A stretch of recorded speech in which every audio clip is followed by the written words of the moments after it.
доходит до суда, то и суды сами непосредственно поддерживают. И вот этим-то и опасна наша система, что все ветви власти сплелись. Они имеют один общий интерес и ставят общую задачу. Показать вот этот высочайший результат, 75% явки и 65 минимум, а то и 70 за Путина. Значит, когда они это выполнят, то это запускает, это дальше очень важный момент, что это запускает целый ряд, поток преступлений. Вот эти преступления, которые на выборах совершены, вот когда все держали друг друга за руки, председатели УИКов, руководители, главы администрации, их помощники и прокуроры, все вместе поработали. Дальше это переходит в преступления, в основном рейдерство и различные антигосударственные преступления на местах. В основном связанные уже дальше. То есть власть отдает на откуп, делайте что хотите, если вы дали вот эту политическую лояльность. Я могу И никаким образом из этой системы нам, то есть поменять Россию за счет выборов мы не можем. Это требуется осознать это, понять. Из приличных кандидатов я руководил Яблоком примерно полгода, здесь башкирским, когда Наумкин у нас уезжал в командировку, и примерно почти 3 года там заместителем был по Яблоку. Должен вам сказать, что, к сожалению, то, что показывает сейчас Явлинский, даже вот как кандидат, он, на мой взгляд, лучший кандидат, потому что он внятно и четко говорит против войны, четко, и говорит остальные понятные вещи. Но и он ничего не наберет абсолютно. Поэтому мы дело имеем совершенно вот с такой полностью контролируемой спецоперацией. Называть ее выбором — это оскорбление для себя. Это демонстрация вот такого типа режима. Выйдем мы из этого каким-то другим образом, когда гражданское общество у нас все-таки как-то объединится и, очевидно, на каком-то провале экономическом. Вот эти черные лебеди, ухудшение отношений с США, с Англией, со всей Европой, видимо, вот отсюда что-то придет, какое-то давление. Хотя может и этого не произойти, потому что мы видим на примере Северной Кореи, что в этом направлении можно долго идти. Страна будет утяжеляться. На примере Брежнева мы видим. К сожалению, наша страна прошла через сталинский СССР, который, в общем-то, перекликался с германским рейхом. Полная вертикаль, однопартийная система, вождь наверху. Это же самое мы имеем и сегодня. Только она стала более гибким. Применяются новейшие методы, новейшие технологии, плюс телевидение. И поддавливается, и плюс уровень жизни возрос. А оказалось, что людям достаточно иметь машины, полный холодильник, и они тогда закрывают глаза на войну с Украиной, с Сирией, вот на эти беспринципные, аморальные вещи. К сожалению, падение моральное чрезвычайное в обществе. Виктор, я не соглашусь. Спасибо, с тем, я что говорю достаточно долго. это обусловлено только полным холодильником, потому что, ребят, смотрите, когда Нет, это аморальность душевная прежде всего. Виктор, можно я скажу? Когда войска были в Афганистане, дело было не в том, что у нас были полные холодильники. Дело было в том, что в России принято уповать на царя. Мы все вторичны по отношению к царю, который сидит в Кремлевской крепости. У царя есть государевы слуги, которые нормативно узаконены еще Петром I. И эта система со времен Петра I никак не изменилась.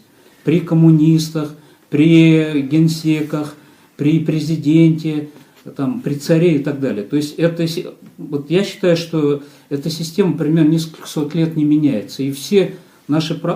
При Горбачеве, да, было некое изменение, когда Горбачев понял, что двигателем общества является свобода и справедливость, он свободу дал.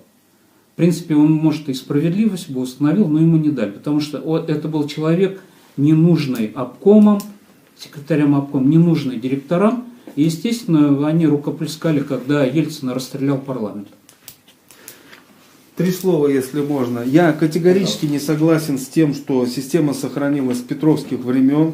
На самом деле мы получили в России на сегодня уникальную систему. Правит корпорация ВЧК. То есть я здесь полностью соглашаюсь с тем, как рисует эту систему Юрий Фельштинский, прежде всего, ну и ряд людей, вот в том числе Гарри Каспаров. Конечно же, шла борьба между КПСС и ВЧК, она превратилась 25 лет назад, перехват власти произошел, применили частную собственность и так далее. Но от этого гражданских свобод не появилось, а вся та же самая несправедливость, которая была при СССР, она только дополнилась вот этой частной собственностью. На сегодня правит именно корпорация ВЧК. Такого никогда, как Фельдшинский подчеркивает, в истории государств не было. Не было таких государств, где спецслужбы управляют всем государством. В данном случае они управляют в том числе выборами.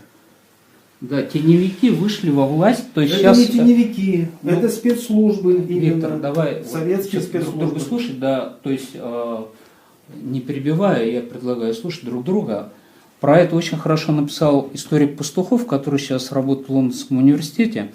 Почитайте как говорится, на досуге. Он сказал, да, сейчас в России уникальная ситуация, когда к власти пришли люди, которые в обычном нормальном государстве занимаются теневой экономикой, то есть это нелегальные, да, предприниматели, которые пришли к вершине власти, то есть они вдруг не сектор экономики получили, там 10%, например, теневой экономики, они завладели всей экономикой государства. И да, действительно, сейчас обычными методами, выборами эту проблему мы не решим. Но в то же время говорить, что мы давайте ждать, когда там что-то произойдет, я считаю, нельзя. В выборах надо участвовать. Вот, нет, как вот решить эту проблему? Я, кстати, Можно да, я тоже полемику? Я, пожалуйста. Я как раз хотел да. спросить, и как бы, чтобы вы сказали, то, что Виктор говорил. Вот смотрите, феномен Грудинина, то есть, смотрите, сам по себе, да, он в политике человек появился из ниоткуда. Буквально накануне, по-моему, Нового года было принято решение, что именно он станет кандидатом. И вот он действительно по независимым оценкам, я не беру вот эти вот путинские ЦИОМы там и так далее, он набирает очень такой приличный голос. Я-то понимаю, что это действительно протестная, вокруг него сплачивается именно протестный электорат. Вот. Я бы и сам с радостью за него проголосовал, но есть принципиальные вещи, которые не позволяют это сделать. Но вот смотрите, к сожалению, в итоге вот 19 марта вся страна, ну нормальная страна, будет разочарована результатами. И вот в этой ситуации, вот каковы вы планируете сейчас действия, то есть 19-20, значит, вот Удальцов приезжал, да? Да. Что-нибудь вы планируете такое? Вот? Ну, естественно, но если между Помимо нами судебных уже давно поданы заявки по всей стране на проведение митинга 19 марта. Они уже давно поданы, и поданы в разные места, и по всей части города, естественно, чтобы нам не В Уфе будет, да? В Уфе, конечно, 19 марта, об итогах выборов. Вот, где? во всей части города, которые разрешены. Мы знаем, что у нас разрешен это дворец спорта, это сквер Волна, это Дема разрешен у нас имеется. То есть увидим, куда разрешать. В центральной части города дворец спорта. Дворец спорта, да. То есть, какое время примерно? Время я еще сообщу точно, потому что разное время подано, очень много заявок, чтобы нам отказать не могли в любом случае.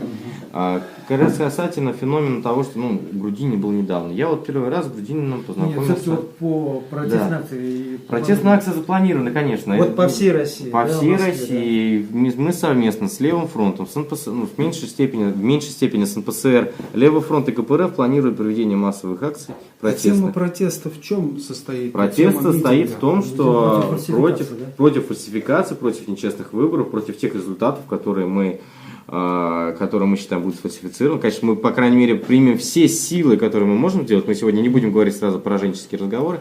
Мы в первую очередь сейчас примем все силы для того, чтобы сохранить те голоса, которые действительно будут за нашего кандидата. Поэтому... Вы когда на митингах будете апеллировать, да, что у нас украли столько, вы тоже принимаете меры к этому? То есть вы какие-то экзит-полы ведете? Сколько Грудинин У нас получит? будет аналогичная система, посвященная аналогия газ-выбора. У нас будет также, естественно, фиксация явки. Мы будем видеть по районам фиксацию явки, какая явка реальная и какая явка будет итоговая в газ-выборах. Да, естественно, мы будем сверять итоговые протоколы, которые будут выдаваться наблюдателям, и те протоколы, которые будут на сайте ЦИКа. Эта работа, естественно, будет вести, она всегда ведется, и мы знаем, что у нас есть практика в Уфе, и в том числе теневых участковых комиссий, которые формально нет, кстати, на сайте ЦИКа определенных участковых комиссий в городе нет. Их нету на сайте, но они есть. И причем и процентовка там 99, 98 сейчас в Единую Россию. У нас, мы считали, порядка 6 таких участковых комиссий в городе, которые скрытные. вот, которых нет на сайте, и там, по сути, наблюдателей никогда не было. Конечно, сейчас мы знаем эти участковые комиссии, и туда будем направлять. Но такие, касательно фальсификаций, даже, думаю, нашим зрителям будет неинтересно, потому что их настолько огромное количество, мы с них каждый раз обсуждаем. Вот, конечно, мы будем в любом случае не согласны с теми выборами, теми мерами, которые будут проводить фальсификации. Мы уже знаем, что есть определенные разнарядки в районы, процентовки, мы с этим будем бороться. Мы знаем и методы того, как сегодня определенные чиновники пытаются не допустить наблюдателей на участке. Это и подделка подписей, документов от КПРФ. Это все идет, и мы будем принимать все меры для того, чтобы это пресечь.